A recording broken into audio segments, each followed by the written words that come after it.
The limiting conductivity is calculated by the formula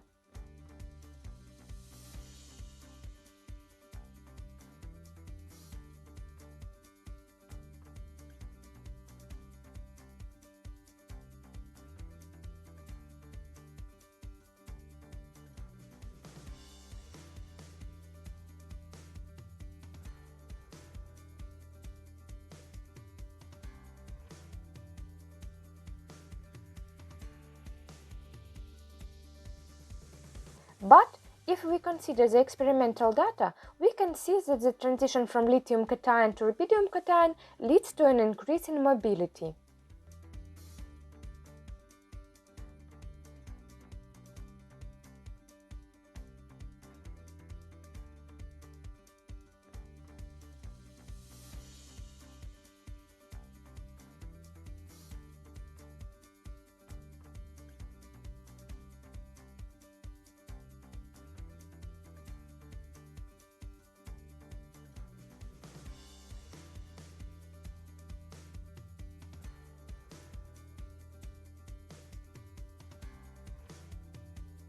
However, this contradiction is only apparent, since the radii of the ions in solution due to ion hydration are different from crystallographic ones. The smaller the crystallographic radius, the stronger field created by ion and the more hydrated it is.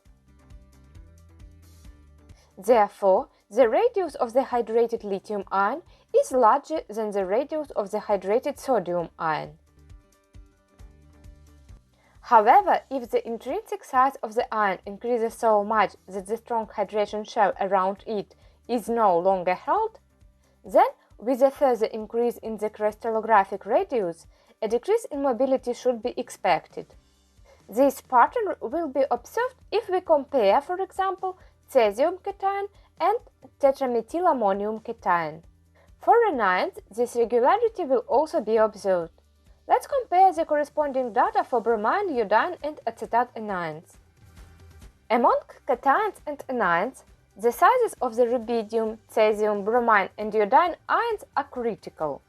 With smaller intrinsic sizes of ions, they form a strong hydration shell, and their final size becomes larger, and the limiting conductivity is less. On the other hand, with larger intrinsic sizes of ions, they are hydrated and electrical conductivity decreases due to an increase in the intrinsic radius of ions. Thus, rubidium, caesium, bromine, and iodine ions have maximum mobility.